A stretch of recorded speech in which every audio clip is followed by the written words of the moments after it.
is this guy? Donald F. Glut.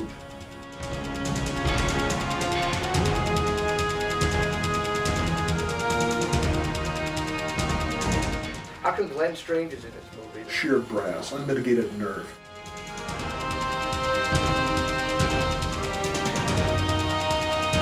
Don was kind of a rebel. He had some pretty weird ideas. We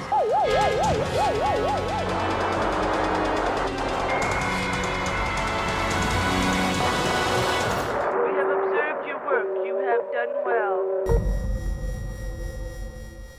Before I was born, when my mother was dating my father, she bought him a 16mm movie camera. I didn't know what to buy him for Christmas, so I talked to his brother, and his brother says, well, he has a 16mm projector, but he doesn't have a camera. And I worked for a concern where we could get everything wholesale. So the boss got me a 16mm camera, and I gave it to him for a Christmas present. I have my entire youth and growing up period documented on 16mm film. We were living in Chicago. I lived in a street in Chicago called Magnolia Avenue. Chicago was an ideal place for me to make these films because it offered a lot of opportunities for locations. For instance, we had a 3-story building that we lived in the basement. The basement could double for anything. And usually it doubled for Dr. Frankenstein's laboratory or Dracula's castle, but it also served as the interior of a rocket ship. That it was a pool room at one point.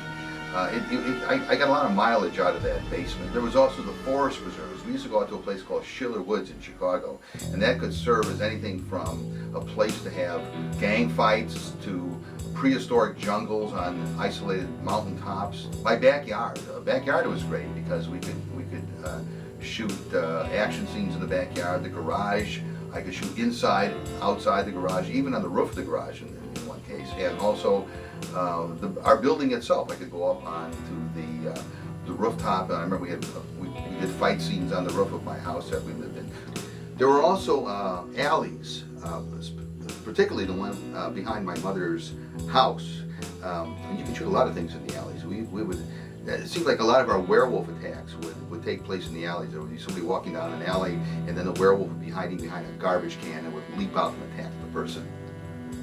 Most of the cemetery footage that I did was in an old Jewish cemetery on Clark Street.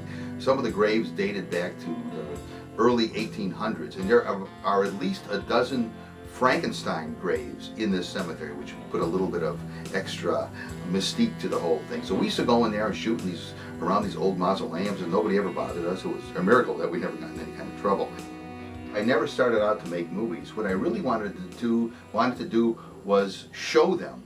Show movies, the kinds of movies I liked, on my own home screen, any day or any time that I wanted to do that. Now in those days, you couldn't go out, and they didn't have DVD players and video recorders. You couldn't go to a store or anywhere and buy a movie with a monster in it and show it at home. It was almost impossible to even see these movies. You'd have to pore over the TV section of the newspaper and hope that the movies weren't preempted by a sporting event. I was very much interested in dinosaurs as a kid. I still am. And a movie came out called The Beast from 20,000 Fathoms. It was about a gigantic prehistoric reptile that came to New York City.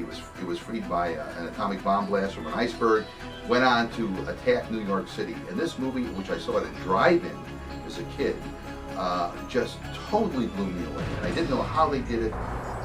All I knew was I wanted to show something like The Beast from 20,000 Fathoms at home on our screen in our living room anytime I wanted to. So I decided the only way to do that was to make the film myself.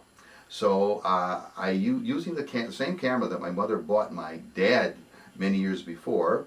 I was a cameraman, and he and his friends were all the actors. We went out in the backyard to shoot this movie. So I had been given very recently for an Easter present an Ollie the Dragon hand puppet. Ollie the Dragon was a character from a TV show called Kukla, Fran and Ollie, which was a puppet show that Burb Tillstrom put on out of Chicago. Here is the original Ollie the Dragon hand puppet that I was given. This version of Ali is actually a sock puppet that my aunt made. Now the movie actually opened with a shot of this little ceramic Diplodocus behind a building, but unfortunately that bit of footage got clipped off the film years ago, shredded or something in the projection gate, and is long lost. I set up a miniature city made up of Plasticville buildings and Lincoln Log buildings and Mark's Playset buildings. We set this all up, and then I got a car, a remote controlled Ford. Here it is, still works today, and I had this puppet attack this miniature city. I didn't know how those effects were done, but I knew that when that dinosaur moved in The Beast, it kind of had a little shaky quality to it. So To make it look like the animation had looked in the film, he jiggled it a little all the way through. It's the only time I know of someone deliberately and unknowingly imitated an error in effects to make his thing look more, not like real, but look more like effects. So that was my very first film. It didn't turn out well by any stretch of the imagination, and to add insult to injury, my mother at the time had a problem with her camera. There was a loose shutter, so all the images had this kind of ghostly effect. Anyway, I got so disenchanted by this, I didn't make another movie for 3 years. But in 1956, I saw this movie called The Animal World, which had a great dinosaur sequence in it that was animated by Willis O'Brien and Ray Harryhausen, neither of whom I knew the names of at the time, and I still had never heard of stop motion. So I still didn't know how to do dinosaurs, but I wanted to make another dinosaur film. So in 1956, I made a film called The Earth Before Man. So I had a couple pet lizards. I brought them out, a horned toad and a couple anoles, which most people call chameleons. And these lizards are running around the rocks and the miniature trees and everything. But that same year, a company called Miller's put out a series of, actually these are the first commercially sold, cheaply made dinosaur figures. They're kind of a waxy plastic. Here are two of the actual figures I used in The Earth Before Man. And I pull these along on what I hoped would be invisible strings that were green, same color as the grass, and these things would move around and they would, poke each other with the horns and things. And because I'd also recently seen a reissue of King Kong in the theater, I also brought in a giant gorilla. So these are three of the actual props I used in The Earth Before Man. In those days, I didn't really know much about editing, and I think I was afraid of editing. I was using an old-fashioned splicer. You would lose a couple frames each time you did a splice, and I was always afraid those splices were going to break, and I would have to re-splice it and then lose some more frames. Whatever we shot is what we used. I don't think anything was really cut out of it. So anyway, that was my second attempt, but it was still disappointing because you couldn't see the dinosaurs move. All they did was kind of, slide around. So for a while, I put dinosaurs on the back burner.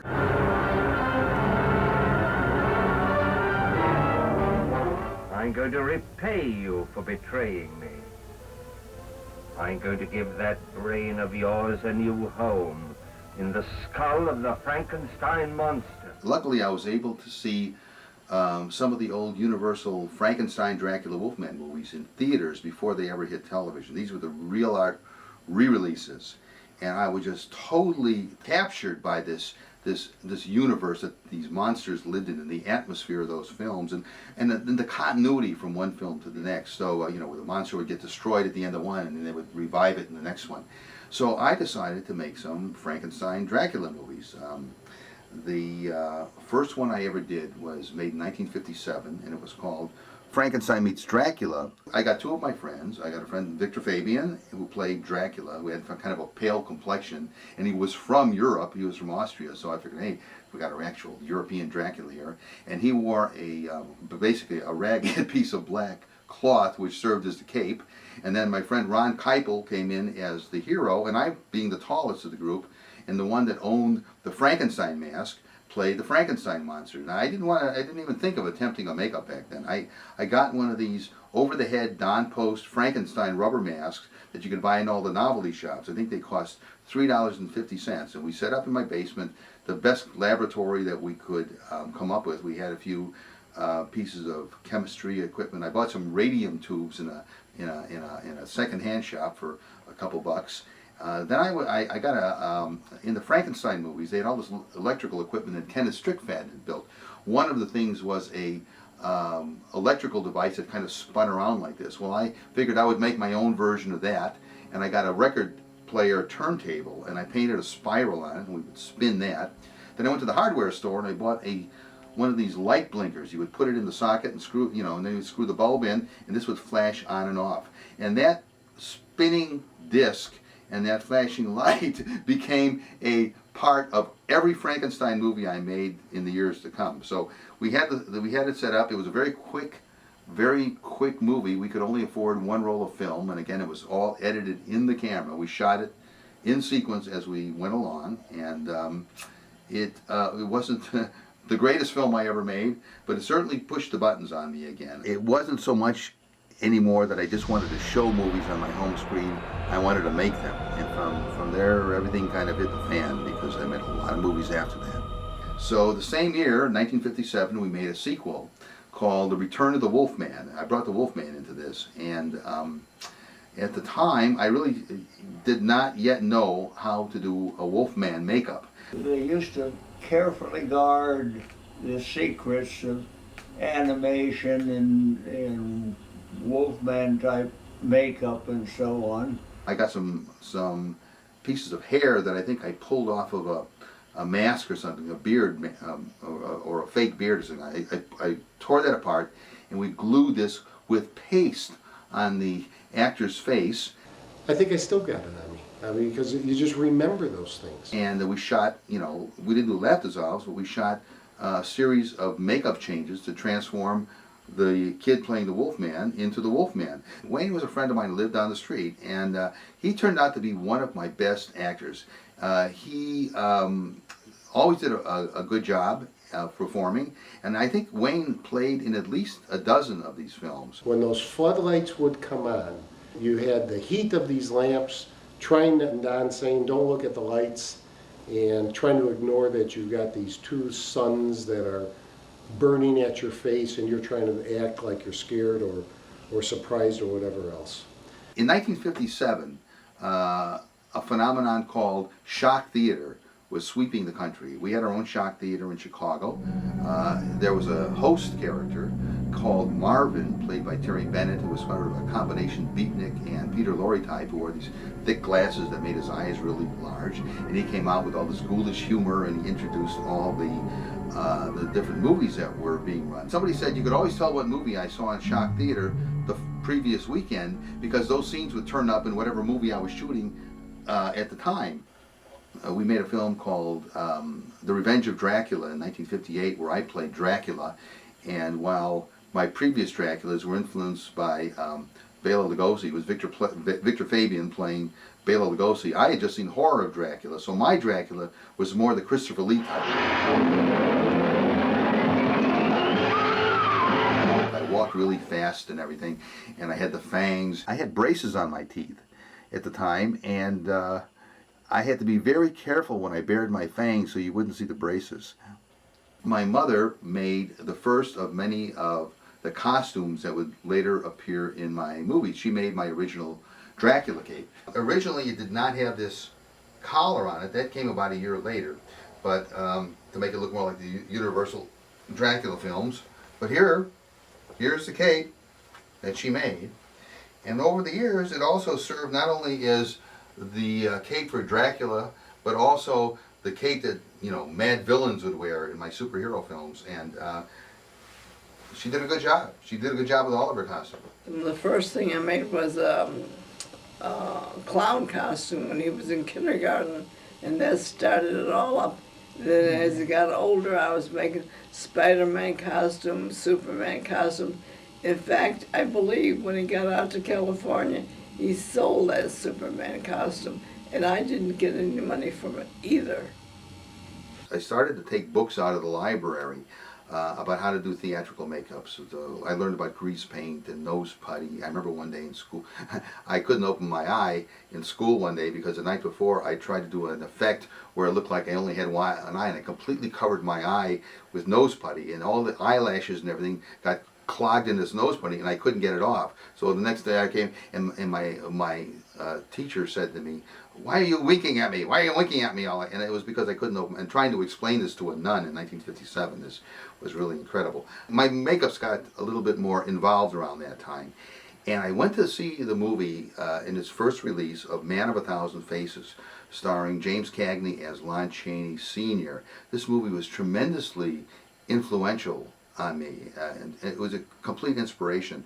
And one of the things that we saw Chaney do in the course of the film was he carried his makeup around in a little kit, which to me looked like a fishing tackle box. So I went out and I got a fishing tackle box, and I put all my makeup stuff in there, all my grease paints and crepe hairs and nose putties and liquid latex, jars of liquid latex and spirit gum and everything, and I kept this stuff in there. So no matter what kind of film I was doing, I would have that makeup kit. And so this was a tremendous influence on me. Then early the next year, early in 1958, Shock Theatre ran the movie Werewolf of London, which was a very minimal werewolf makeup. It had like the hair up here, but there wasn't a whole lot of stuff going on down here, and he had the fangs. So I did a test makeup to see if I could do a better makeup. It was me as the Henry Hull Werewolf of London. We were shooting a lot of these films on black and white because I wanted them to look like the Universal movies that were all done in black and white. And when we were shooting Revenge of Dracula, which was in black and white, it turns out I had one roll of black and white film left over. We ended up actually coming in under, as we say in the movie business, with time and film to spare. So I couldn't let that go to waste, and either of those things go to waste, and I said, let's make another movie. And we already had the Frankenstein makeup, a mask. We had the laboratory set up. And so I said, let's make a version of the original Frankenstein story, how the monster is created and put together and everything. So I called one of my friends, Bobby Genovaldi, and stealing a scene from The Ghost of Frankenstein, he played the little boy whose ball gets kicked up on the roof and the monster brings it down, except in my version. When the kid makes fun of Igor, Igor has a monster kill the little kid. I don't know, Don, you've always been a little different. Now in this film, Wayne Moretti played Igor, and we had him with a fake beard and everything, and to give him the illusion of a hunchback, we put a softball, the same softball that we would normally be playing baseball on the street with, under the back of his t-shirt, so it made his back stand up in the back. I would have to hunch over, and occasionally the softball would shift to one side or the other, and you had to kind of make a movement to try to get the softball back where it was supposed to be. Now what happened was, in this case, we didn't find ourselves with a roll of film left over. We found ourselves short. We ended up shooting the film, and then we still needed to shoot the rest of it. So it took a while to raise the $1.50 or whatever it cost in those days to buy a roll of black and white film. So it took about another few weeks to a month before I could shoot the rest of the film. Well, what happened during that time was Wayne had gone on a vacation. Wayne, who owned the softball. And a cousin of mine had come in from Harrisburg, Pennsylvania. Now, my cousin and Wayne slightly resembled each other. They had the same skin tone and everything. I said, hey, with the beard and with the hunchback, maybe nobody's going to know the difference. And to this day, when I show the film, most people don't realize it's two different actors playing Igor. But I didn't have that softball. So I said, what am I going to do? So I said, well, we'll stuff up some newspapers. And we put some newspapers under his shirt. Well, when I got the film back, I looked at it, and it didn't match up. Suddenly, all the early scenes you see with my cousin, and the hunchback isn't very high. And then suddenly you see Igor walking away from the camera, this time played by Wayne Moretti, and the hunchback, which is in the foreground, is like this high. So what am I going to do? It didn't match up. Well, again, this was the 1950s, and me thinking in terms of 1950s science fiction movies, well, radiation can do strange things. So I spliced in a title card between the two shots of Igor with the smaller back and the bigger back that said, radiation causes Igor's back to grow. And I thought that made perfect sense. Now it's pretty hysterical when you see it. When he showed me this, I literally fell off a bar stool laughing. And for years I've been thinking of taking that out. You do it, I'll kill you. I said, that's perfect. You can't remove this. I don't know, somehow it adds to the charm and it keeps everything in its historical perspective. Go on, activate this body. In 1959, I decided to do a version of Teenage Frankenstein. It was still kind of done in the style of the old classic Universal movies, but I didn't yet know how to do a makeup as elaborate as the one that was in I Was a Teenage Frankenstein, so I used one of those shock monster masks that you could buy in novelty stores. It's a very famous mask. It looks kind of like a decayed corpse, and it had a big eye and looked kind of like the Teenage Frankenstein in some superficial ways. But I actually got a little bit more elaborate. I was tired of my Frankenstein monster, my original monster, not being able to show very much expression or anything.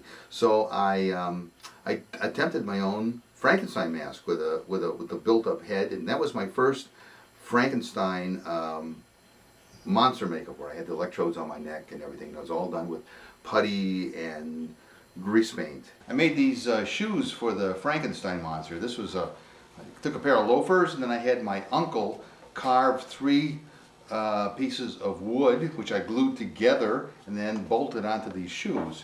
And then later on, I painted them black. And these were very, very difficult to walk in, especially when you're walking across ground and snow and ice. I followed that with a movie called Slave of the Vampire, which was the first of my Dracula movies where you actually saw the collar on the cape my mother made. I played the Wolfman in that, the first time I ever played the Wolfman, and it was my best Wolfman makeup to date. But one of the things I built for that film was a bat prop. Before that I was just using, like paper cutouts and things like that. I got a sock, a black sock, and I stuffed it up, and then I painted a face on the front of it, and I put little cardboard ears, and then I made some wings, and I rigged the thing up like a puppet, so you could see the thing flapping its wings and kind of going like this. I wasn't just making these movies, I wanted to show them too, and at the time 2 things were going on. One was we had shock theater on television with Marvin with the glasses and everything, and I was a big fan of Marvin. I used to wear turtleneck sweaters and things just like he did on the TV show, and dress in black. I guess I was ahead of my time in that regard. But there was also, very popular at the time, what they called the live spook show. There were shows like Dr. Siltini's Giant Triple Scream Show, for the first time on any stage. You go to a movie theater, and they would have, Dr. Silkini would come out, and he would basically, for about the first 45 minutes or so, he would do magic tricks that had some connection with the occult or the supernatural. He would like bring back the ghost of James Dean, or he would do hypnotic effects and that sort of thing. And at the end he would bring the live monsters out. He would bring usually Frankenstein's monster, Dracula, maybe somebody in a gorilla suit, and they would stalk into the audience while this spooky music was playing and things were flying overhead, and then the lights would go out. There would be a blackout, and then these people would be screaming in the audience, and then when the lights came back on, they would run a movie or 2. So I didn't just put on movie shows in the basement. I would put on a Dr. Silkini type of horror show, except I would do it in the personality and guise of Marvin. I would dress up like Marvin from Shock Theater, and we'd do all the magic tricks and everything, and then bring the monsters out. I actually had people transform into werewolves and Mr. Hyde live in the basement with lighting effects and things. I had Dracula turn into a bat and fly into the audience, just like Dr. Silkini did.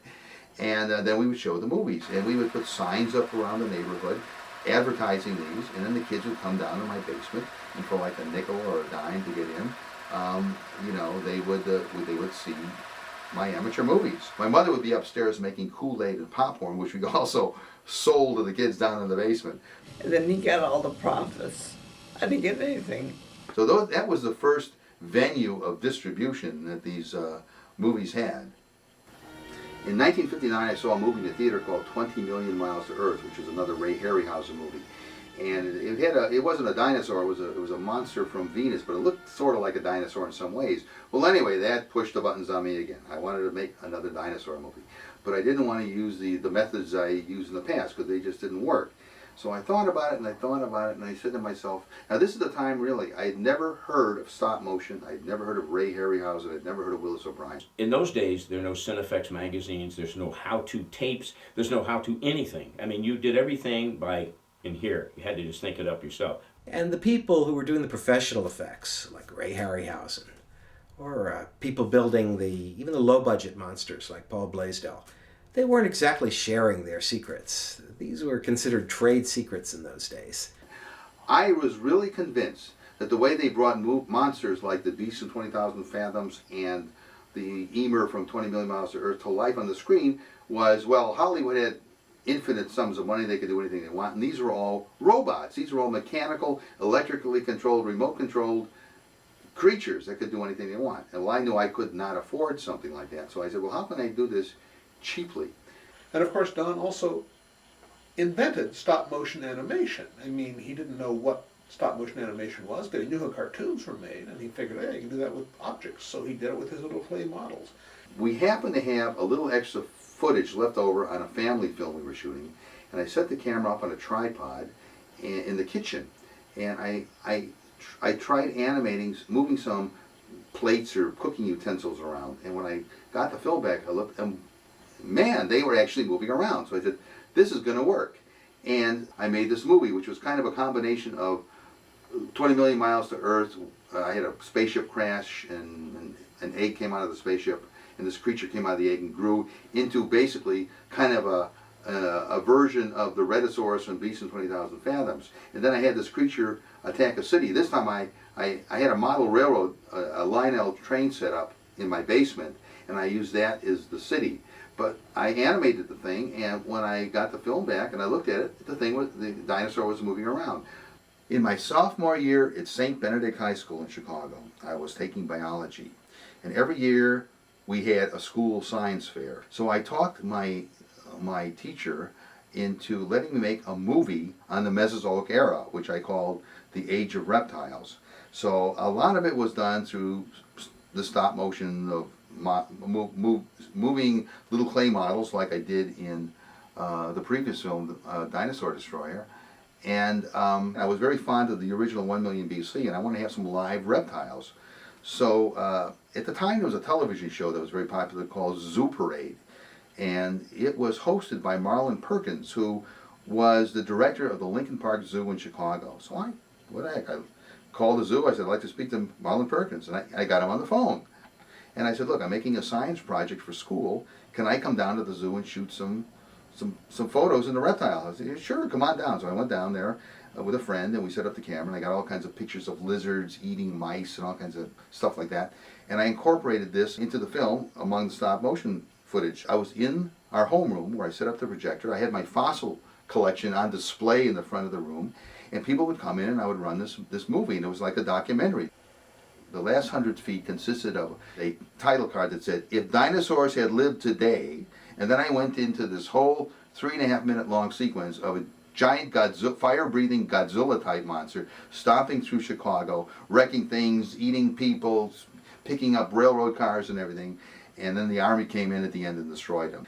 And I remember a priest coming in, Father Paradiso, and he gave me an honorable mention or second prize ribbon for my project. And he said, I might have given you a first place ribbon if you hadn't put that ending on there.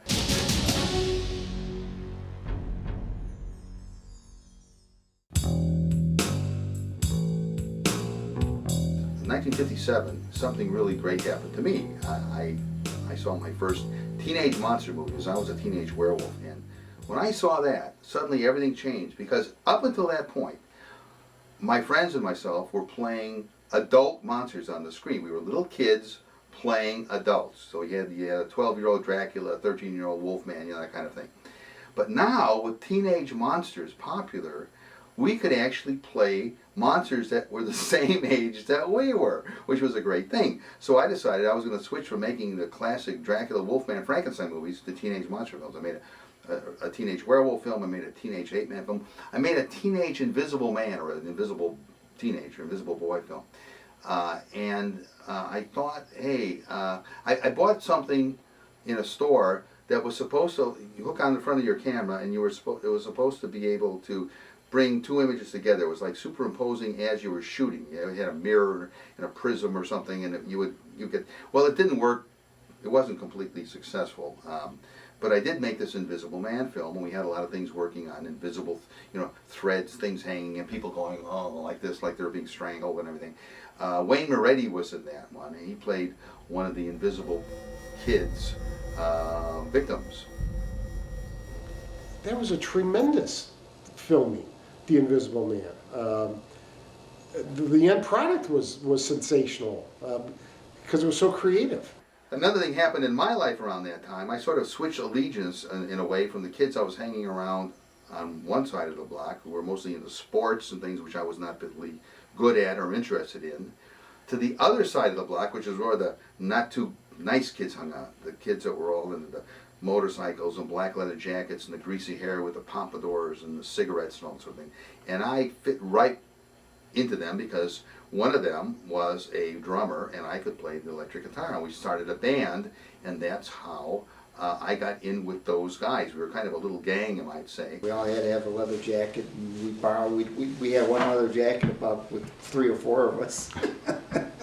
I actually have the original leather jacket I wore in those days. This I got about 1958 or so. Cost $25 back then. I don't know what these jackets cost now, or even what this one is worth. Here's a vintage jacket. Yes, it still fits. And so anyway, I started making movies that not only had the monster element, but had a strong JD teenage gang type of influence. All of the things that were pretty much what was in vogue in our lives when we would go see Elvis Presley movies. I was going to see movies in the theater also like Teenage Doll and High School Confidential.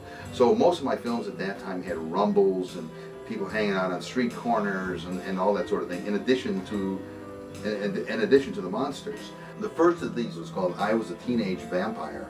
In this one, I tried a different way of changing Dracula into a bat. I actually did a series of drawings which were in a binder, and I would turn the page and shoot a frame of film, click, click, click, and I would animate it, and you would see me going from the human teenage Dracula standing there with a cape raised to turning into a bat. And it came out fairly well, except once he started the transformation, the whole background disappeared because what you were looking at was the white pages. I also tried having Dracula turn into a mist. I think I'd just seen Son of Dracula on Shock Theater where he turned into a mist, so I wanted to do that. And the way I did it was, I got a fish tank, and I filled it with water, and I had me standing behind the fish tank and the camera on the other side. And then I started the camera, and then we poured milk into the fish tank, and it looked like a big cloud rising up and just covered me. And then I did it in reverse. I turned the camera upside down. We did it with the milk coming in, and then when you projected it, you would see the milk vanishing. It would sort of be imploding upon itself, and that was kind of a cool effect. At the end, we had the teenage Dracula trying to escape to the cemetery before the sun destroyed him on a motorcycle, and the only motorcycle we could get at the time was one that didn't run. So I had to get on the motorcycle, and somebody pushed the motorcycle down the alley and then ducked out of cover behind a garbage can or something. By that time, I was starting to actually cut these movies. We made one film called The Teenage Frankenstein Meets the Teenage Werewolf, where I combined the two characters, and we went to the local cemetery that I shot a lot of my things and staged one of our mini rumbles in the cemetery, where my friend Dan McCarthy, who was one of the guys I used to hang around with back then, got to beat up on Paul Klug, who was another guy I used to hang around with, and was about 4 times Danny's size. Probably because I was the smallest guy in the neighborhood, I wanted to always have something to do with beating up the biggest, toughest guy. I'm going to take you over to the area in the old days where Don did a lot of his filming. And basically, this is a spot of the cemetery. One of my most enduring characters was a teenage werewolf. I made a whole series of teenage werewolf movies. One of the last ones I did was called The Revenge of the Teenage Werewolf, where I played the title character, and we were all getting into cars at that time. We were all like turning 16 and getting driver's license and learner's permits and things, and so I decided that this film would have a drag race. And so I got all my friends who had cars or had parents with cars, and I shot all this footage of cars revving up and Laker pipes, like this, and we had these cars just roaring all over the place, you know, running people over on the expressway, hitting 110, close-ups of the dashboards, the speedometers and things, and I put this all in the movie. And when I watched the movie, there were so many cars in it, there was so much car footage that the werewolf itself kind of got lost in it. So I took all the car footage out, and most of the car footage out, and left it up to the werewolf. You know, I did have a rumble in there, which was kind of gratuitous. It didn't have much to do with the plot, but I did have a rumble, another rumble in there. But a nice thing was, one of the model kit companies came out with a model skull. It was a plastic skull that you assembled, and up until that time, all my skulls were either rubber masks that we wore and had to hold on like this so they wouldn't fall off, you know, or else they were these flat cardboard skeletons that you bought for Halloween and hung up. But this was the first really nice three-dimensional skull that you could buy, and you had to put, as I said, it was a kit, you had to put it together. This skull, I got an awful lot of mileage out of it.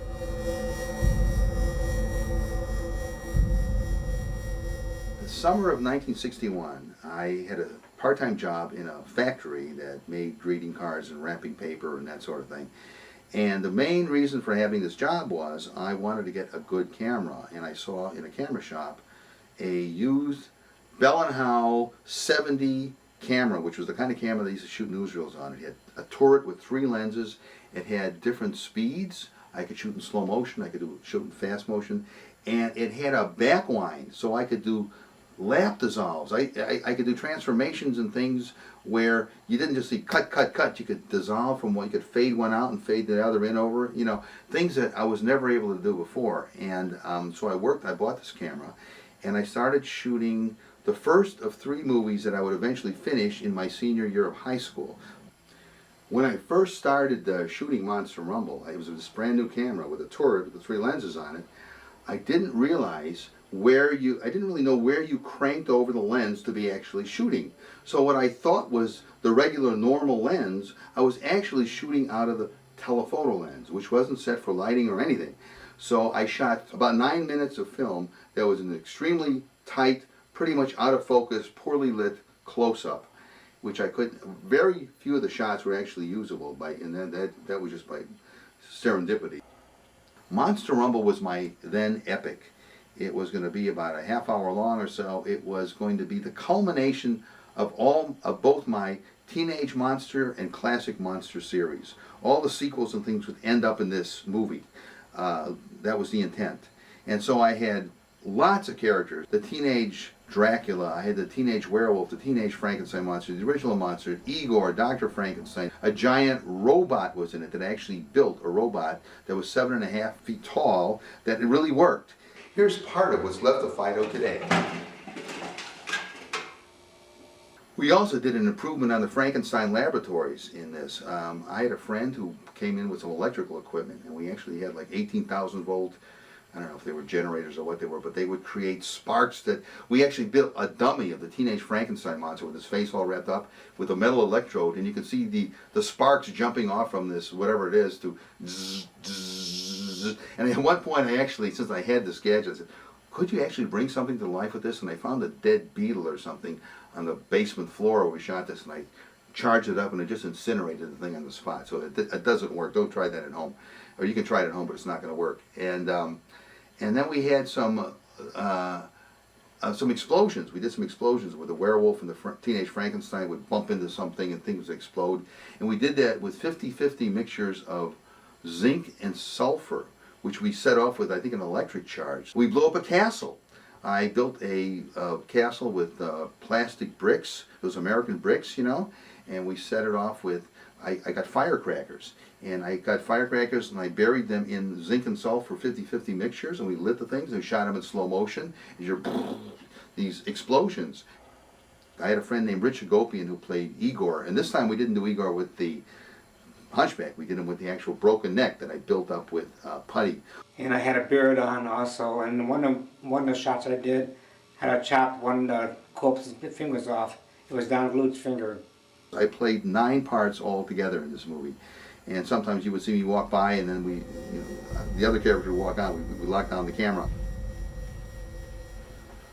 Now here's a little special effects prop I made for Monster Rumble. This is for when the teenage Dracula gets staked. See, I have this little platform here, and what you do, you would open your shirt, put this in like this, then button it, and you get the stake, and then you turn around and go, ah, ah, and it looked like, you know, you were impaled. All the monsters were real makeups this time, including the teenage Frankenstein. I didn't use rubber masks except for a couple skulls and, you know, decayed corpses that I didn't really know how to do.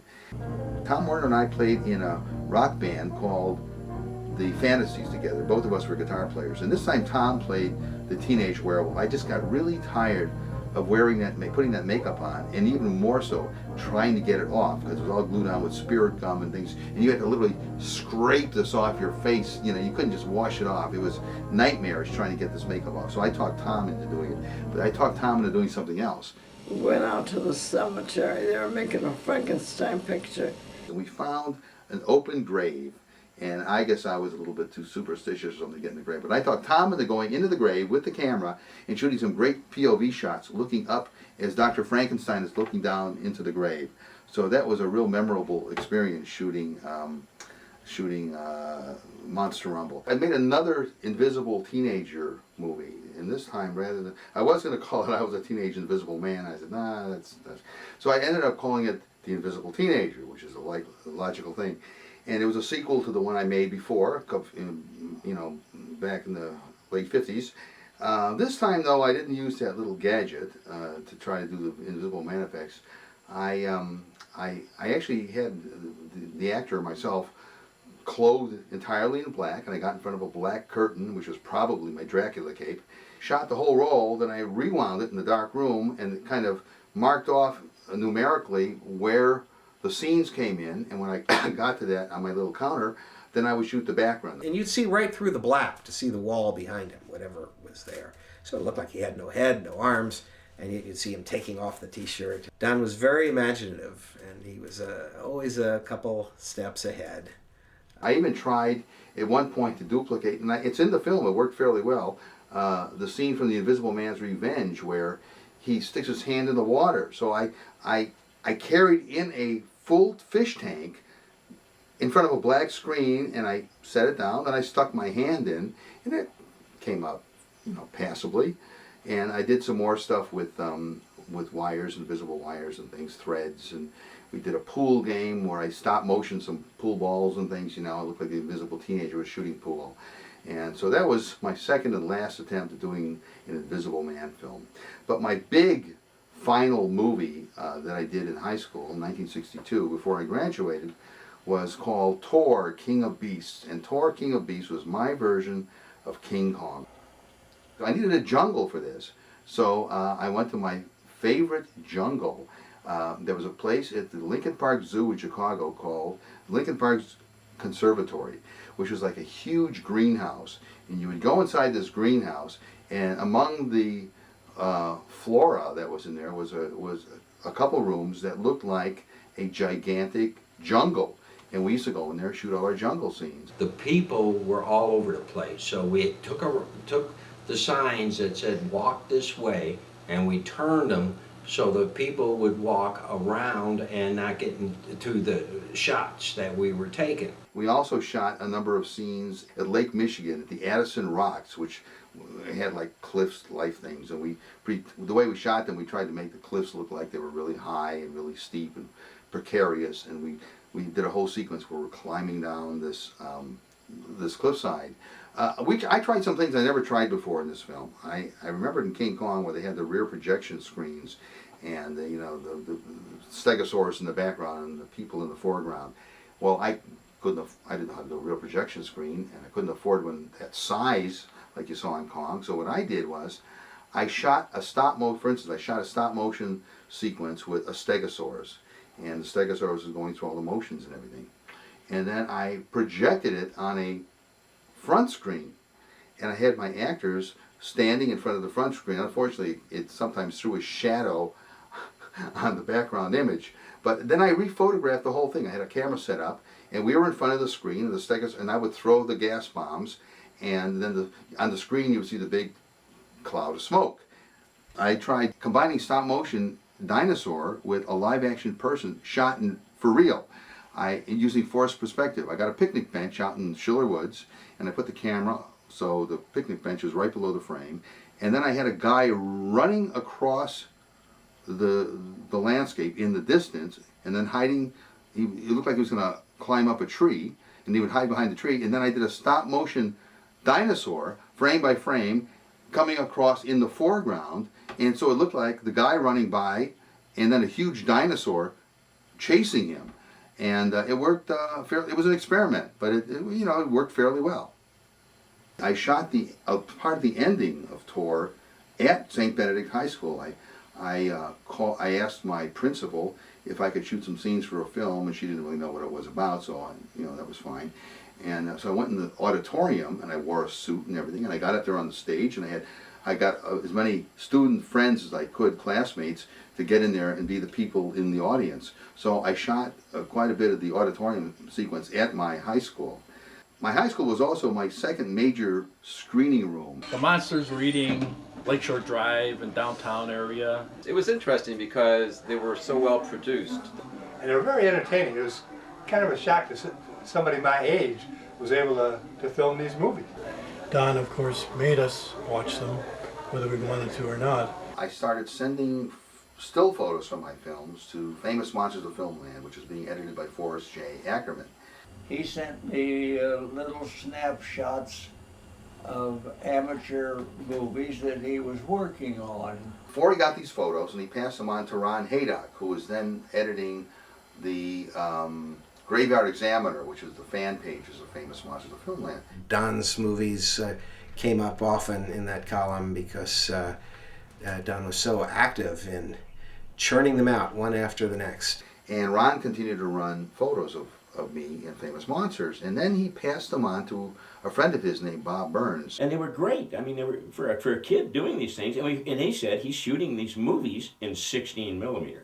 Now 16 millimeter, wow, I mean that's really great because most kids were shooting in 8 millimeter. 16, that's like professional, So when Paul Blaisdell and I created Fantastic Monsters of the Film magazine, we published a couple of the pictures. And actually we got comments on those pictures too, saying, hey, this guy is pretty cool. When I was a kid, I thought, that's a very inventive kid. And I was always thinking, well, who is this guy? How does somebody afford to do all this? And where does he get the money for the costumes? Where does he get the people to work on these little movies? Well, it turned out that Don sent us so many photographs. We used a photograph in every issue we did, somewhere in the issue, and he became really like a mascot. My mother asked me, what would you like for graduation? Graduation was just around the corner. And I said, well, I would really like a trip to Hollywood. I wanted to meet Forey and Bob and Ron and all these people. And she said, okay, I'll take you to Hollywood. So I wrote a letter to Forey Ackerman. I said, I'm coming out to Hollywood with a dinosaur load of my amateur movies. I'd like to meet you and like to show them. Well, I suddenly, a few days later, I got, the doorbell rang. It was a special delivery letter, or as Forey used to say, a spatial delivery letter, saying, yes, when you come out, look me up. I'll try to arrange a screening with Bert I. Gordon. Now, Bert I. Gordon was one of my heroes at the time. He was making all these movies like The Amazing Colossal Man and The Attack of the Puppet People. And he was, like myself, he was doing everything. He was doing the special effects, he was writing the scripts, he was directing them, he was shooting them. And so I got very excited. So I went out to California, and we did all the usual things. We went to Disneyland. We went to the La Brea Tar Pits. We did all the Hollywood things. But the highlight was when, first two highlights. Number one was when I got to meet Bob Burns. He came to CBS. I was a film editor at CBS in Hollywood. He came there with a satchel full of some of his movies. Well, we had a little screening room, and so I took a lunch hour and we watched some of these things. It was like the story of Don Glut's life in real time. Jim Harmon was there. Jim Harmon was a well-known science fiction writer and a nostalgia buff. And Ron Haydock was there. I got to meet Ron. He was a really cool guy. I was glad about that. Ron, like myself, was kind of a former street-type kid. He played in rock and roll bands. He liked, we both had the greasy hairdos with the pompadours and all that. I mean, we were very much kindred spirits.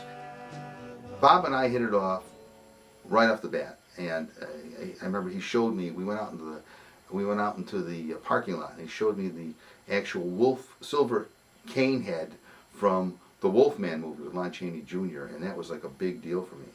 But also I went over to Forey Ackerman's house. Now, Forey did not have a movie projector, so he invited a guy over named Ray Craig. He'd made a movie called On the Bench, which was had a stop-motion robot in it. I projected the pictures there for the whole group. And among them was movie director Bert I. Gordon. I nicknamed him Mr. Big. Bert Gordon did not condescend. He was very encouraging to me. He even, there was a scene where I had animated that dinosaur chasing the guy off across the field and into the tree, where I did the forced perspective and the stop motion. And he asked me, how did you do that scene? And I was very much impressed by that. Now, if Bert had blown me off and said, oh, you know, go back to get a day job or something, I might never have pursued this whole movie thing. And then I told Don that there was a film program where I was going over at USC. Are you telling me that there's a school where you go learn how to make movies and your homework is making movies? And he said, yeah. And so Ray drove me over to the USC campus and he showed me the then Army barracks that the facilities were in. And he told me all about, you know, making movies as school projects. Well, right then and there, I decided that no matter what happened, I was moving to California and I was going to USC. I'd already enrolled at DePaul University in Chicago, so I figured, here's what I'm going to do. I'm going to get as many of my requirements out of the way as I can at DePaul, and then in junior year, I'm going to transfer over to USC. Well, after my trip to California, I went back to Chicago, and there was still several months of summer left, and at the end of the summer, was something I'd never heard of before, which was the World Science Fiction Convention. This was the 1962 Chi-Con, and all the science fiction writers were going to be there, and Forey Ackerman was coming to Chicago. Forey came in like a day or two early, and he came up to my house, and I got my old 16mm Bell & House 70 camera, and I shot him at my house. I shot him with the prop from Thor, King of Beasts. I shot him, you know, walking around by the, you know, getting off the subway train and all this sort of thing. And I got a lot of footage of Forey in Chicago. One of the people I met at the 1962 Chi-Con was a guy named Larry Ivey. Now, Larry Ivey was kind of an eccentric guy who was associated with Castle of Frankenstein magazine. He was a sometimes comic book illustrator and writer, did a lot of Ed Rice Burroughs art. But he also told me he made his own amateur movies, and a lot of them had to do with superheroes that could fly. And I'd never tried my hand at that yet, but I found a sort of a kinship with Larry, because at the time my interests were sort of going into away from some of the classic monsters type stuff and into serials and superheroes and comic book characters and that sort of thing. And I'd never made a superhero film, so after Larry went back to New York, which is where he lived, I decided to try my hand at some superhero films. And the first film I ever did like that was Captain Marvel. And I didn't know how to do this flying scene, so one thing I did was I drew a picture of Captain Marvel, and I cut it out, and I stuck it on the window of a car, and then we shot with the camera inside the car, and the scenery going by, and it looked sort of, you know, it didn't look that great. But I took a photo of that, which I shot on my back porch, from my back porch window, which Screen Thrills Illustrated printed. And they wondered, how did you ever achieve this flying effect? It was just a stupid cutout on a window. But to this day, people ask me, how did you do that flying effect? And anyway, Captain Marvel turned out pretty bad. It's probably one of my worst movies ever. But I decided to make another superhero film. This one was called Super Duper Man. It was a comedy based on the old Mad Comics parody, and I played Super Duper Man. My friend Rich Hagopian played Captain Marbles. I played Captain Marvel. This is a costume I wore. It's kind of small, as you notice. Don's mother made it for me.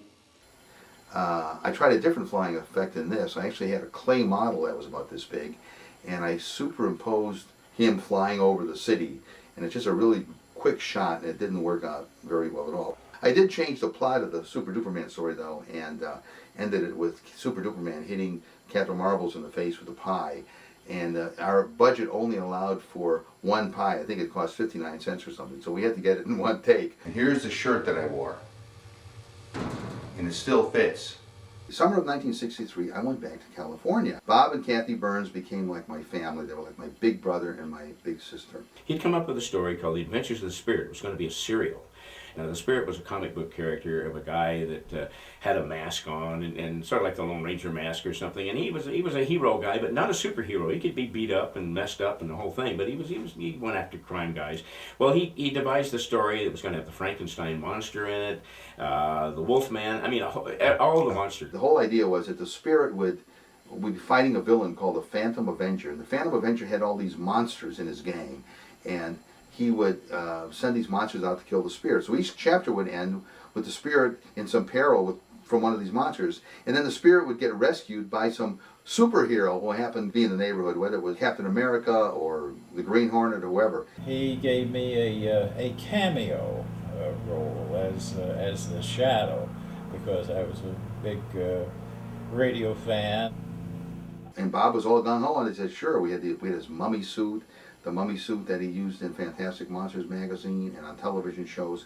He had the head from Invasion of the Saucer Man. He had the Wolfman cane head. He had the original Captain America suit from the Republic cereal. He had all these things, but he also had one other thing. One of Bob's best friends, and who was almost like a surrogate father for Bob, was actor Glenn Strange, who played the Frankenstein monster in 3 of the old Universal movies. The most dreaded creature of them all, the Frankenstein monster, played by Glenn Strange. And Glenn was the first Frankenstein monster I'd ever seen on the screen, because I'd seen his movies before I ever saw the Boris Karloff. And I asked Bob, do you think we could get Glenn to play a cameo in this movie? He said, well, we can ask him. And I said, do you think we can get him to play the Frankenstein monster? He said, well, we can ask him. So anyway, 4th of July was coming up. Bob called me, he said, how would you like to come over to Glenn Strange, spend 4th of July with Glenn Strange? Well, needless, is the Pope Catholic? What? You bet. So I went over there, and I remember I got out of the car, and Glenn Strange is walking up to the car to greet Bob, and he looked at me and he said, have some beans, I cooked them myself. Billy Strange had brought over a bunch of fireworks for 4th of July, and he said all these fireworks. So I got all this footage of the fireworks. I said, hey, this would be good to include in the laboratory scene when we bring Glenn to life. So I used these. So anyway, Glenn was doing Gunsmoke at the time, and he had a big mustache.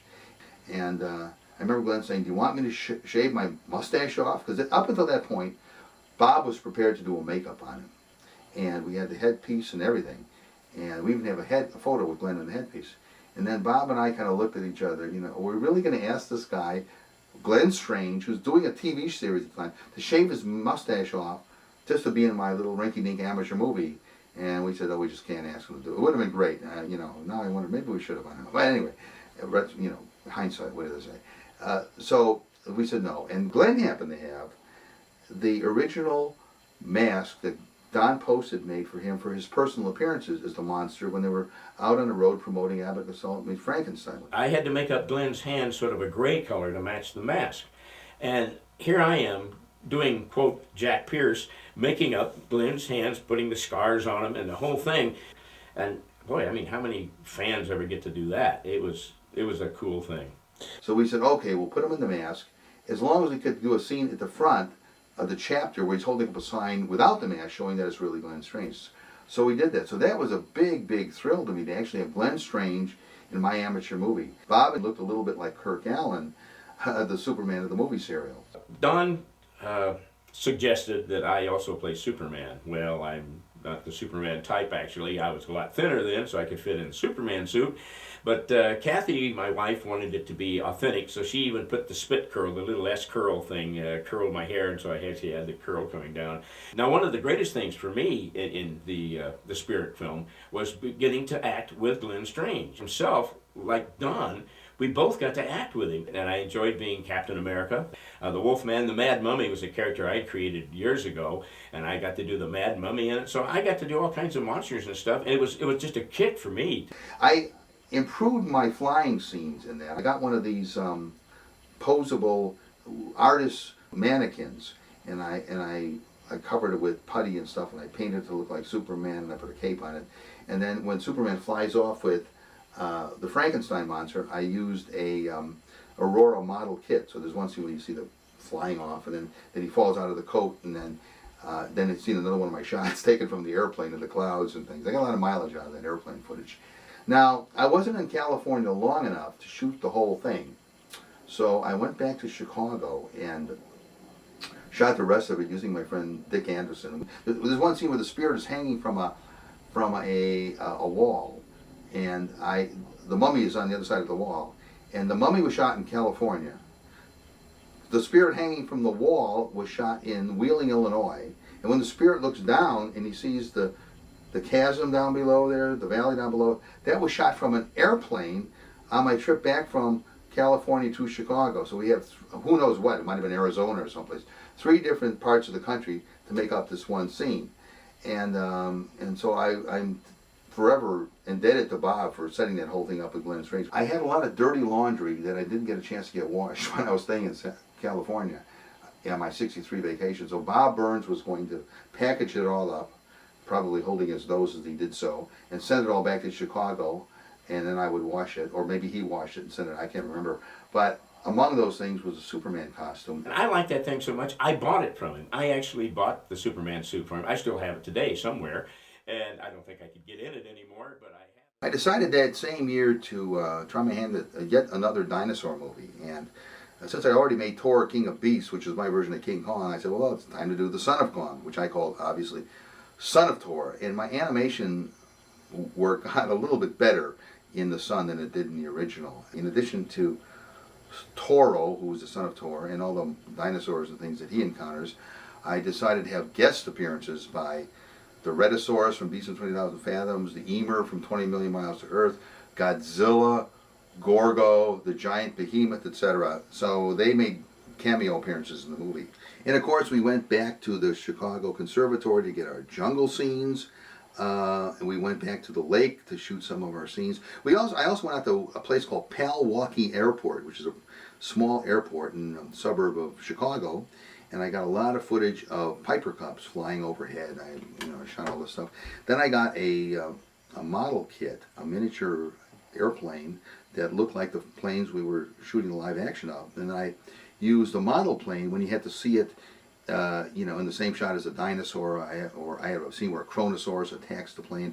I have another scene where the plane is ready to take off and the volcano is in the back.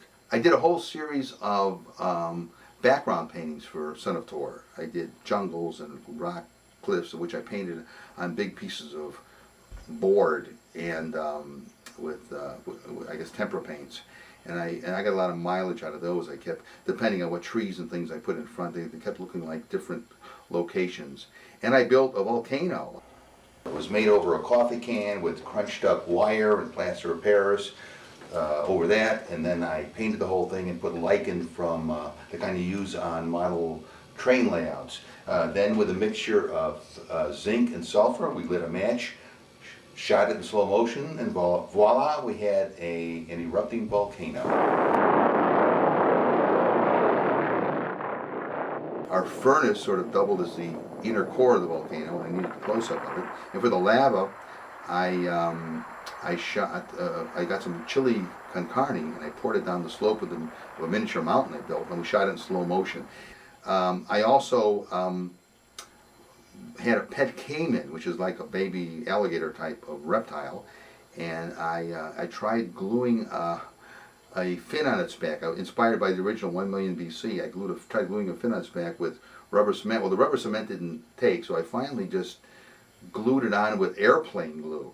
And I have some very amusing outtakes of this caiman with the fin. I also went back to the Lincoln Park Zoo, got some shots of a rhinoceros iguanas for one scene. But I did some experiments with this. I wanted to have a waterfall, and I also wanted to, so I did some experiments animating water coming from the faucet of our basement sink. I also wanted to see if I could animate a propeller spinning, because I had a miniature airplane, and I tried that. And I tried my hand at, with actual piano wire to see if that would photograph. So I have some footage of the wire, the reel of wire dangling from the strand to see if it would reflect the light or whatever. I also tried something I never did before. I saw a photo in Famous Monsters from either King Kong or Son of Kong. So what I did was, I did a painting, and I cut a hole on either side, and I covered each opening up with translucent substance. I think it was wax paper. Then I shot a scene of the stop motion ape. And the ape is moving around one frame at a time, okay? And then I shot a scene of myself. Then I got two 16mm movie projectors, my own, and then I rented one from a camera shop. And I set up a camera in front of all this, and then I projected the two images simultaneously, and in the front I got some Lionel train smoke pellets that you would put in the engines of a Lionel train steam engine, and I lit those so you would see the real live action smoke in the front, and I photographed this all at one time. And it looks like, you know, there I am, and there's the smoke, and there's the ape. It came out fairly well. Also, at one point, I ran Son of Tor for Ray Harryhausen and all these animation fans. Harryhausen was in town for the first time in many years, and Forey invited all the animation buffs over to see him. I think Jim Danforth was there, I think Randy Cook was there, I don't know who else was there. And because at that time it was a silent movie, I hadn't added the soundtrack yet. I put the sound effects in from like off camera, and I was going and honk and all this. And I didn't see anything amusing about that at all. I was trying to enhance my movie. I learned an awful lot from Bob Burns. He kept telling me that his two favorite movie serials, and I was a big movie serial fan at the time, that his two favorites were Spy Smasher and The Purple Monster Strikes. I got the idea to make another serial. Spy Smasher versus the Purple Monster. The first underground movie serial ever made. I went to a war surplus store and I found this aviator's cap, this World War II aviator's cap, which I wore in the serial as Spy Smasher. And later, when I moved to California, I actually brought this with me. And when I used to be really into motorcycles, and for a while when I was going to USC, I wore this every time I got on the motorcycle. I had real long hair, and it was to keep your hair down and everything, and I looked like Spy Smasher on the motorcycle. The Purple Monster had this ray gun, which was actually a toy ray gun I had when I was a little kid. This was a thing where you would open it and put a special kind of match in, and you would shut this and, you know, pull the trigger, and it would shoot smoke rings out. This is, I would imagine, a highly collectible item right now on eBay. I shot some of the rocket scenes footage in front of a rear screen. I got actually a piece of translucent glass that was about, I don't know, 3 feet by 4 feet, something like that. And I would suspend various things, rockets, and one of the things I suspended was this. This was a toy rocket I had as a kid, which looked suspiciously like the gyro saw that Spy Smasher used to fly around with in the Fawcett comic books that he appeared in. So in one scene I actually got this rigged up in front of the frosted glass, and I projected through the back of it scenes of clouds that I took, clouds moving by, and it, you know, the wires kind of showed. I used to say those were actually magnetic lines of force, they weren't wires, and you would see the clouds going by and these things were flying, and it actually worked pretty well. One more blast will disintegrate his ship. I had Spy Smasher's gyro sub hidden inside of a volcano, an extinct volcano, which was the same prop I'd built for Son of Tor, and I actually tried doing a forced perspective shot of Spy Smasher walking towards the volcano, but it didn't quite work, so it's one of the things I actually cut out of the movie. Now, one of the problems you face when you're making movies as a kid with guns is you can't have real guns, you know, and cap guns always look like cap guns, you know. Anyway, when I got to do Spy Smasher versus the Purple Monster, I had written the storyline so that there would be a big gun battle at the end. My uncle had a friend who was a police officer, worked for the Chicago PD, and I said, do you think, is it possible that he might be able to come over to the house with a couple real guns, and if I bought some blanks, we could do a gun battle? He said, let me ask him. So what happens, I get a call from my uncle, he says, yeah, he said he'll do it. So this cop came to my house with two .38. He brought 25 full-load .38 caliber blanks. Now these are not the kinds you get for movies that make a lot of smoke. These are real blanks, but you could see the force when you're firing the gun. And I went in the garage and I tested one. I walked up to, it shows you how powerful a full-load blank is. I went up to the wall, and I was about 2 feet away, and I fired this gun against the wall, and it blew off a piece of plaster about this much. So you don't want to shoot yourself with a blank. But anyway, we went in the garage, and my uncle parked his car outside and revved up his engine to make it backfire. And we had the greatest time, one of the greatest times I ever had in my life. We blasted away all 25 of these full load blanks, hiding behind boxes and boom, boom, boom. It was incredible. You don't know what ecstasy is like until you shoot off 25 load blanks as a kid. Not a kid, I was already 20 years old, dressed up as a superhero, blasting away. I mean, it was really an incredible experience. What can I say? We shot a rooftop scene, a battle between the Purple Monster and Spy Smasher on the 3rd-story roof of my mother's house in Chicago. She had a fit when she saw this, and I jumped over from one building to the next over a space, and I eventually threw a dummy off the roof. But we were right up there at the edge.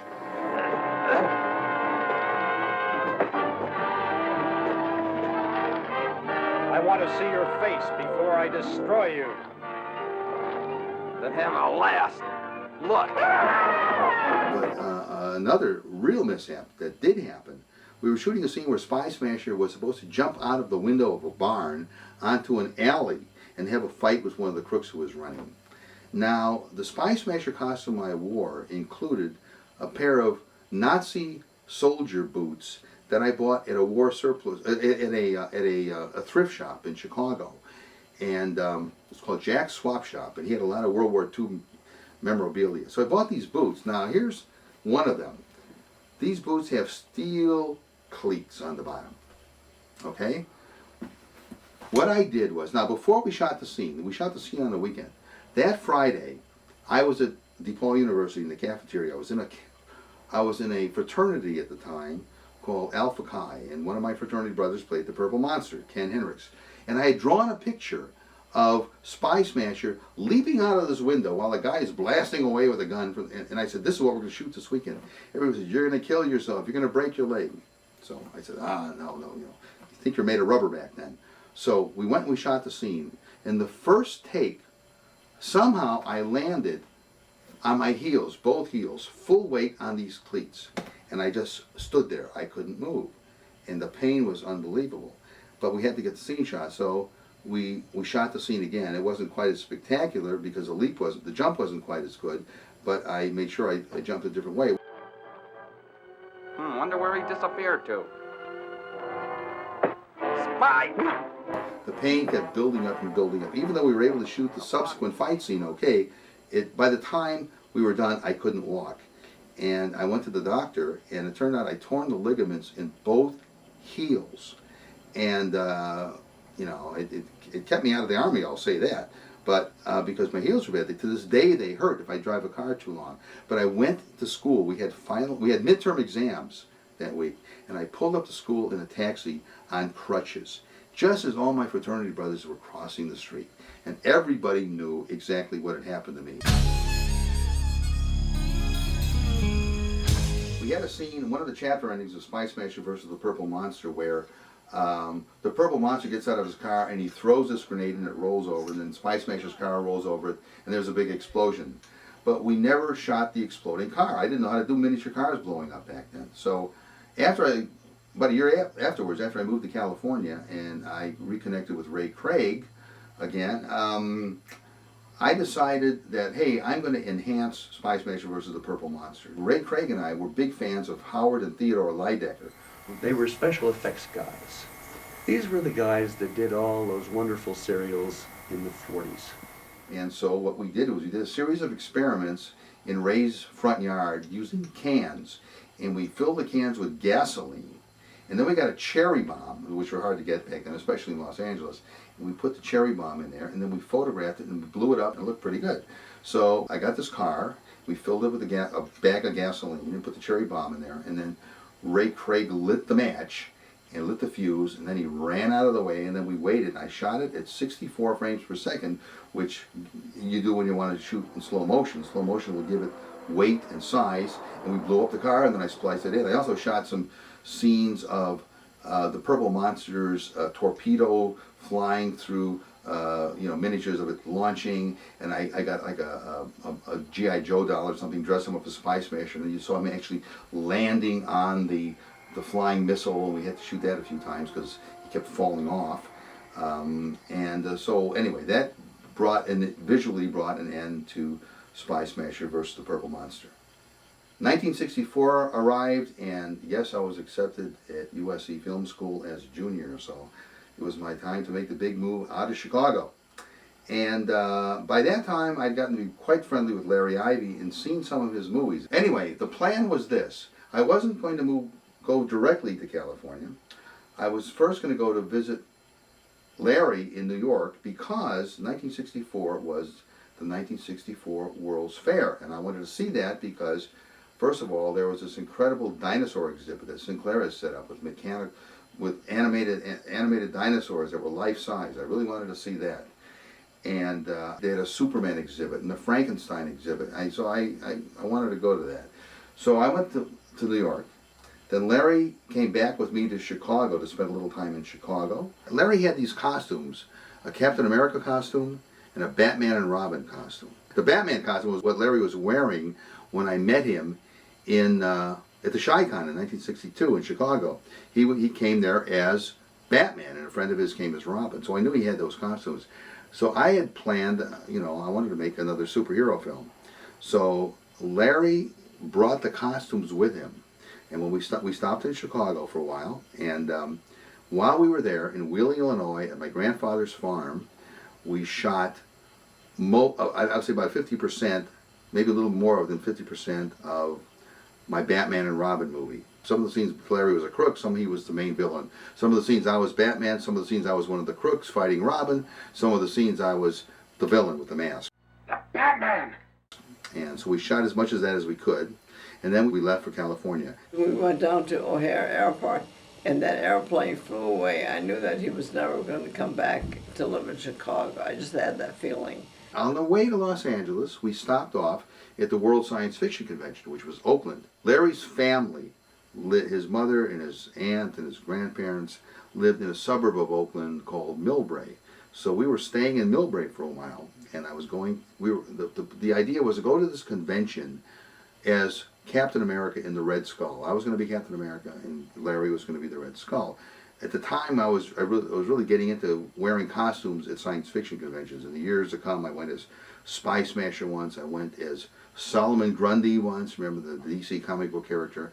I went as Frankenberry, the breakfast cereal character once, and I won first prize. But anyway, getting back to this, in Millbrae, we shot the rest of Batman and Robin, and we shot Captain America Battles the Red Skull. I think we shot Captain America Battles the Red Skull in just a matter of a few hours.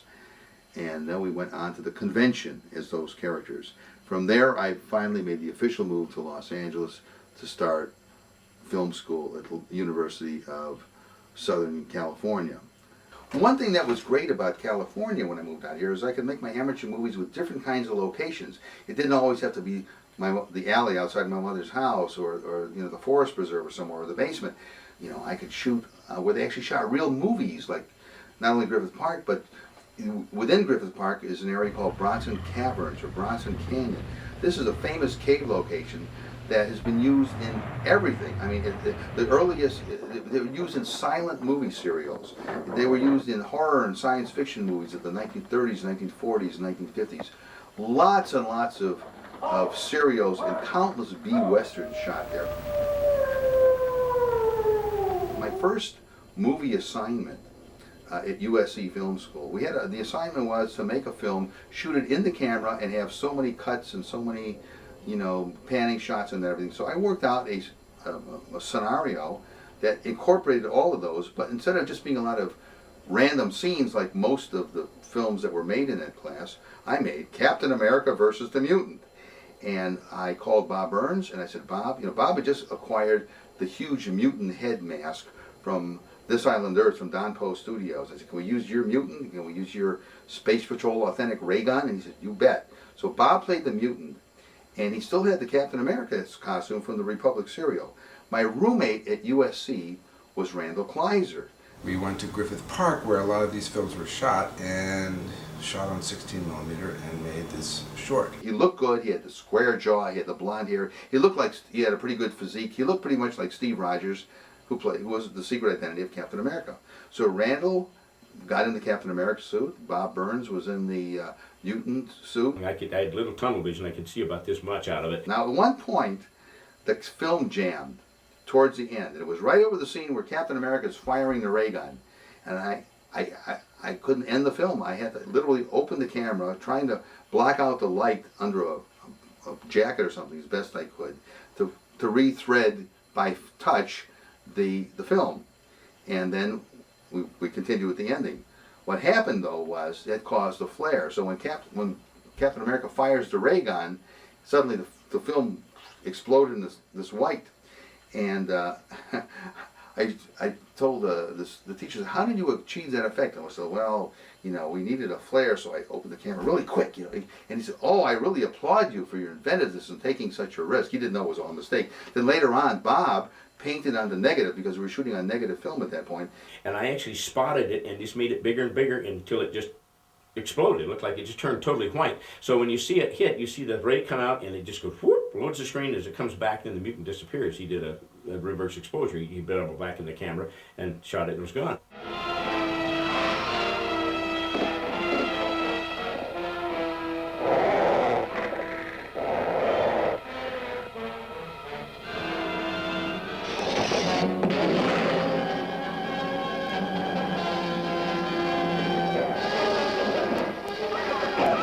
Among the items in Bob Burns' movie prop collection was the original mask worn by Robert Clark in the movie The Hideous Sun Demon. Another film that we did in black and white, because it worked really well in black and white, was The Wrath of the Sun Demon. I submitted the script to Irv Blacker, who was my professor and who was also you know, a professional screenwriter and book writer, and he got to the part where it said, you know, Gil reacts to the sun, his face contorts, and he gradually transforms into the hideous sun demon. He said, I have only one question, Mr. Glut, about your script here. How the hell are you going to do this? And I said, well, it's easy. And you have the camera on a tripod, we'll have him reacting, and then we'll do a lap dissolve, we'll change the makeup a little bit, and then we'll keep building up the makeup until finally we'll put this rubber mask on, and when you run into the look, and he said, okay. Fine. So he believed it. It didn't work well because we didn't have changes we could do. We just didn't have the appliance stuff to do it. Kathy blacked my eyes with some black makeup, and I just took some teeth and taped it over my upper lip, and it would stick through here so I could get movement out of this. This thing was still very flexible, and I could get a lot of movement out of it, and it worked out really pretty well in the film. And I made a little at the end that the sun demon goes over a cliff, and we didn't really want to push this over a cliff or a dummy, so I made up a thing on a G.I. Joe, and it worked really well. He went down, and I think Don sort of overcranked it, so that became my second film project at USC. Now, one thing you have to understand about USC and my relationship with it is I was considered a disruptive force, actually. I was a rebel. And the department had a meeting, and they almost kicked him out of the department because our writing teacher, Irv Blacker, said that they didn't want him in the department because he reads comics. And of course, he was so far ahead of his time because now comic book heroes are like a mainstay of Hollywood movies. But at the time, he was about to be thrown out of the department. So anyway, my next project that came up was for my camera class. And of course, what did I make? Well, the other people were shooting movies of oil wells and things. I made Superman versus the Gorilla Gang. I used to do Kogar the Gorilla in TV, movies, and all kinds of things, commercials and stuff. And so I had my gorilla suit that I'd built over at Don Post Studios. And I was at the time pretty friendly with Roy Barcroft and Kenny Duncan. Now, Roy Barcroft played the original Purple Monster in the Old Republic movie serial, and he made hundreds and hundreds of movies. Most of the time, it seemed like he was the bad guy in movies starring either Roy Rogers or Alan Rocky Lane. Hey, get away from there! Kenny Duncan looked kind of like a sinister Hopalong Cassidy. What do you want to see me about? He was in a lot of serials, B-Westerns, he was in Buck Rogers, he was in The Adventures of Captain Marvel, and he and Roy were very good friends. So I said, you guys maybe would do a cameo in my film? Well, not only did they agree to do cameos, but they agreed to play actual roles, gangsters, crooks. I remember Kenny calling me up one day and he said, what do you want me to wear? I said, wear a crook hat, you know, like a fedora. I had met a guy named Bart Andrews. Bart was a stuntman, and he would do anything. He would take any kind of a risk. And Bob Burns still had the Superman costume that I sold him. So we went out to Griffith Park to shoot Superman versus the Gorilla Gang. And, you know, it was an incredible experience directing Roy Barcroft and Kenny Duncan and Bob Burns. And we did, what I learned from Larry Ivy about flying scenes, I brought to Superman versus the Gorilla Gang. I got a little, I think it was a G.I. Joe figure, and I painted it up to look like Superman. We strung it up on wires. Don had a way of integrating little models of like Superman flying. And there's a scene where Superman actually sees that I'm slumped over the wheel unconscious, and the car is about ready to go over the cliff. He flies through the air, lands on the roof, pulls me out and flies off. And I must have seen this scene, 20 times, and I still go, that's amazing. I still think that's amazing that, you know, a guy who was like 19 years old or whatever Don was, and we were all basically the same age, could make something so realistic. And people I showed that to in the movie industry said, wow, those effects were amazing. How did he do that? We actually attempted to do it the Lydecker way. Ray Craig and I rented a full-size stunt dummy, and we took it out to Malibu, and we strung it up with fishing line, hoping to sail it from one, you know, hilltop to the other. And all that happened was this thing kept stretching and stretching and stretching until finally the dummy was about this high off the ground. And finally we realized at that point, after a whole day out in Malibu, and the rental due, we had to take the dummy back the next day, or maybe that day, later that day, that we had to do it with a miniature. So we did it with a miniature, and we blew up things. We blew up a camper with a miniature gorilla inside of it, all the Lydecker way. Now what happened with that movie was, I got a, I don't know, a C- or a D, and I said, well, why? And I had to take the course over because of that. And I asked my teacher, I said, my instructor, well, why did you give me a D? My film was better than most of the films he showed. And he said, yeah, but it was a Superman movie. But I did graduate in 1967 with a BA degree in cinema, and I graduated from the same stage that King Kong escaped from in the original movie. I graduated from, the ceremony was held at the Shrine Auditorium in Los Angeles. Ray Craig and I used to hang around KCOP TV a lot, where they were doing a TV show called Jeepers Creepers. And the latest Jeepers character was a character called Jeepers Keeper, played by a character actor named Fred Stuthman. Fred was one of the, he's done a lot of things. He was one of the walking corpses in the Sentinel, among other things. And we all got to be good friends, and one day Ray and I got the idea. We approached the producer Jim Sullivan, and we said, what, could we shoot a series of 16mm films that you could use on the Jeepers show, where Jeepers would get out of the building and he would get involved in some action or something.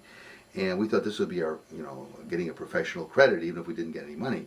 So they thought that was a good idea. So we got Fred, and we, in the makeup, we went out to Malibu, and we shot this whole sequence. It was, James Goldfinger had, I think, just come out. We did a scene where Jeepers Keeper is chased out of the studio by foreign spies. And there was a car chase, and then the thing ended up with Jeepers Keeper swerving the car and the other car going off a cliff, and we blew up. We got a Ray's neighbor's car, which is an old Cadillac. We got a miniature toy that resembled it. I think we had to do some modeling work on it to make it look like the same year and everything. But we went out to Malibu again. We shot all this, and just like the other explosion, we had the gasoline and the cherry bomb and all that, and we blew it up. Unfortunately, you know, thinking that we were going to do a lot of these, we didn't shoot a lot of Jeepers himself. Most of it is the car chase, and I wish we'd shot more of him. And then the show went off the air, at least with him in it. The show continued, but he left the show. And so we just never, it was never the same after that. So the footage just was never telecast. We shot a Rocket Man film. Bart Andrews had access to one of the original Rocket Man helmets from the Republic serials. And so I always wanted to make a Rocket Man movie, but I could never figure out how to make that bullet-shaped helmet, and without making all kinds of creases and lumps and things. So we had the helmet, and we shot Rocket Man Flies Again. And it was very short, and I did some Lydecker type flying scenes that were pretty decent, and that was a nice little bit of footage. Looks like trouble down there. Rocket Man! There was a movement going on in this country called the underground film movement. It was, you know, this was the era of Andy Warhol making movies, you know, 24 hours long of people sleeping in the Empire State Building and all that sort of thing. And Ray Craig had moved back to Chicago. And I was already in the distribution and exhibition business for film. Don, in the meantime, was still in production. Ray got involved with this, what was called the Chicago Cinema Co-op. We were supplying student films and experimental films to midnight theaters, art houses, student film theaters, that sort of thing. And it was making quite an impression. Ray got the idea that if we put soundtracks to some of my films, we might be able to get these released through this cinema co-op. So I thought about that, and the ones that seemed most conducive for that were Spy Smasher versus the Purple Monster, Rocket Man Flies Again, Batman and Robin, and Captain America Battles the Red Skull. And these movies started to get rented. One of the movies I was in was called the Spy Smasher versus the Purple Monster. I was a henchman. And I remember getting a phone call from Don's mother late at night telling me that there was going to be a showing of the movie on TV. One of the local TV shows, which ran strange movies and had a weird host, ran Spy Smasher versus the Purple Monster chapter by chapter on a weekly basis, and it even got mentioned in TV Guide. So I was able to see myself and to share that with my kids, who thought that was kind of cool that their dad was in a movie that was actually on TV. Spy Smasher's Gyro Slam! Around the time we were getting our films rented through the Chicago Cinema Co-op, we also had a theatrical run of Spy Smasher versus the Purple Monster, which was shown at the Aardvark Theater in Old Town in Chicago. Then Ray bought a bus and he converted it into a rolling movie theater that he called the Great Mothership. With the Great Mothership, I was able to travel all around the state of Illinois and exhibit one of Don's most unusual films. It was called Spy Smasher versus the Purple Monster. Atom Man versus Martian Invaders. I wanted to do a Rocket Man type of thing that wasn't Rocket Man, that was original character, so I could own it. And it was actually a sequel to Spy Smasher versus the Purple Monster, but it wasn't a sequel. It wasn't a serial. It was self-contained. And I got my drummer of a band I was playing in at the time to play the new Martian character. And I got my then girlfriend, Melody Raber, who was just, I think, 17 at the time, to play the Martian Queen. Look, the Earthman returns! Woody Langley and Bob Burns and I went out to Malibu and we shot all the flying scenes. All the scenes with Atom Man in the helmet and with the special effects dummy, we shot all at one time. Now here's what happened. I got a phone call. We still had more to shoot with the Atom Man character. Woody Langley called me up and he said, I got bad news for you. My car was stolen.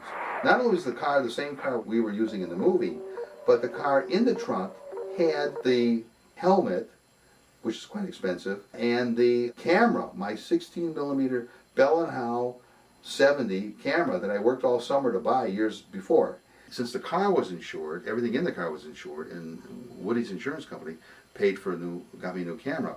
It wasn't the same as I had before, but it was close to it. It was a Bolex 16mm, and in some ways this was better than the Bell & Howell that I had before. And so, here it is. Still works. Then I had to decide what was I going to do, because the motorcycle helmet, I couldn't afford to buy another one. It was a very expensive helmet, and I didn't have very much money at the time, and I didn't want to go through the process of painting it and everything to make it into the Atom Man helmet, and some of the other props are gone and some of the footage was gone. So I figured there must be some way of getting around this, some way of patching this thing together so it'll work as a film and without showing that helmet again.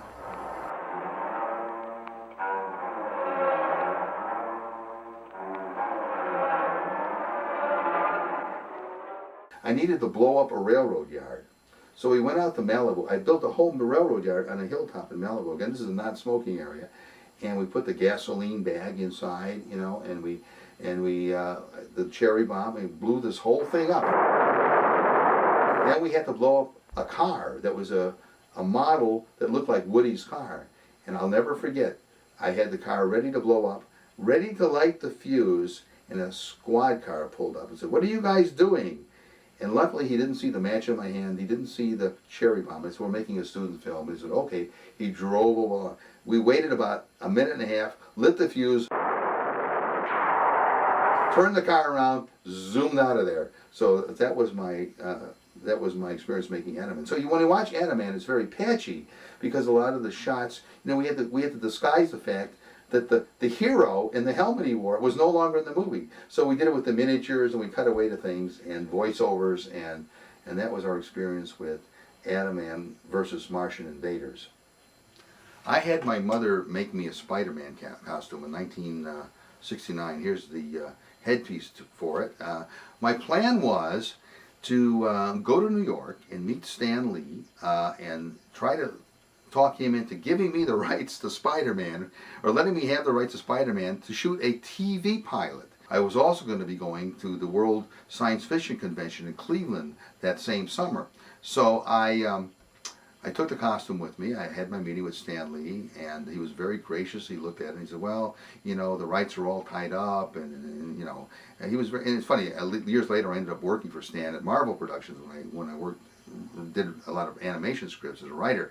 So Stan was very polite, but of course I didn't get the rights to Spider-Man. So when I realized he had a costume for Spider-Man, I kept saying, "Well, Don, you should make a film. Look, you got the costume and everything. It's like Judy Garland and Mickey Rooney. Hey, we've got the costume, we got the barn, we can have the show right here." So I made a Spider-Man movie. It's probably the only Spider-Man movie where there's no big buildings for him. He's swinging around Griffith Park, around the mountains and the trees. At the time, I was working for the city of Los Angeles at the Department of Recreation and Parks, and I was given a key to the gate at this place. And I discovered that key opened every gate in Los Angeles that the Department of Recreation and Parks had access to. One of these was the gate up to Bronson Canyon and the wonderful caverns up there at the end of the road. I had the pleasure of tying up his lovely leading lady as the villain. For Spider-Man to demonstrate his strength, he lifted this empty cardboard filing cabinet over his head and he threw it into the corner. And of course, when the film was made, Don dubbed in this horrendous metallic clink and crash. Randy! Randy! Are you okay? I brought into it a lot of the things I did in my older films. I used forced perspective to see Spider-Man swinging. I used slow motion. I blew up another car with a cherry bomb. You know. I used stop motion. I had a stop motion scene of Spider-Man crawling up a building. I use scratch-o-vision, where somebody shoots a ray gun and you scratch on the film and it looks like jagged rays shooting out. So I did a lot of those. I even brought my old Dracula cape. The lead villain, Dr. Lightning, was wearing the Dracula cape.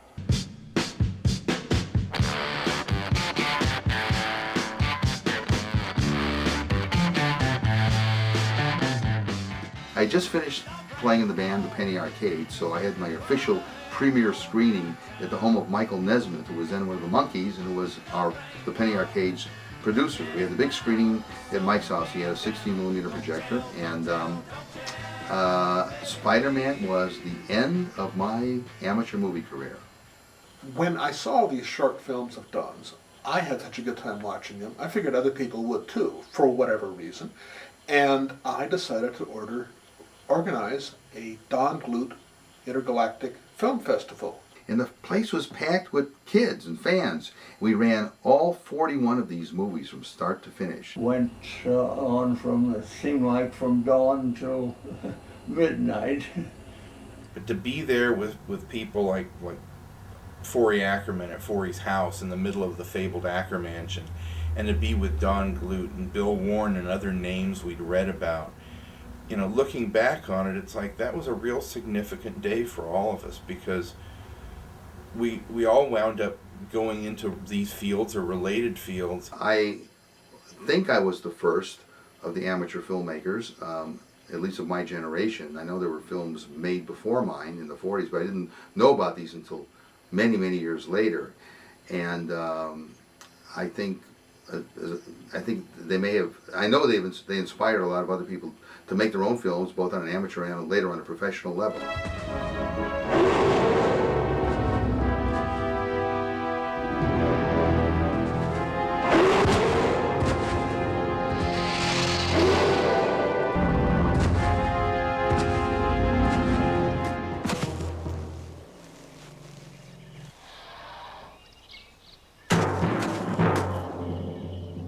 In 1995, I got the opportunity to direct my first professional movie. Strangely enough, it was a dinosaur movie. And, you know, after making 41 of those amateur films, a lot of the tricks and techniques I learned in those films, I used in Dinosaur Valley Girls. I used forced perspective, I used stop motion animation, you know, and also a lot of the people that were involved in those amateur movies were involved in my first movies. We formed our own corporation, we formed a production company, went out and raised the money and actually made our first movie. It was a real thrill finally to be doing what I wanted to do since I was 9 years old and made Diplodocus at large. It's taken a long time, but I finally managed to realize my dream. He kept it up all the way through grammar school, high school, and college, up until the present day. And he's not a little kid anymore. I'm very thankful that over the years, first of all, my mother never discouraged me. A lot of people, you know, especially little boys, you know, their fathers will dissuade them from their dreams if they're in the arts or something like that, and say, you know, you got to get a job and you got a regular job and get into sports and get into all these other things.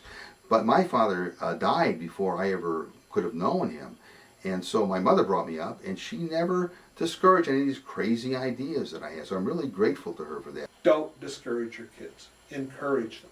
The greatest thing a parent can give a child is confidence. And I'm really grateful to people like Bob Burns and Larry Ivy and Ray Craig, who taught me an awful lot about movie making and really helped me a lot and encouraged me. I want to die on the set somewhere. You know, I want to work until I just simply drop, you know, in between saying action and cut somewhere. And this is what I've always wanted to do, and I'm finally doing it. And now, if you'll excuse me, we're working on a film right now, and I don't have any more time to talk, so I got to get back to work. Thank you.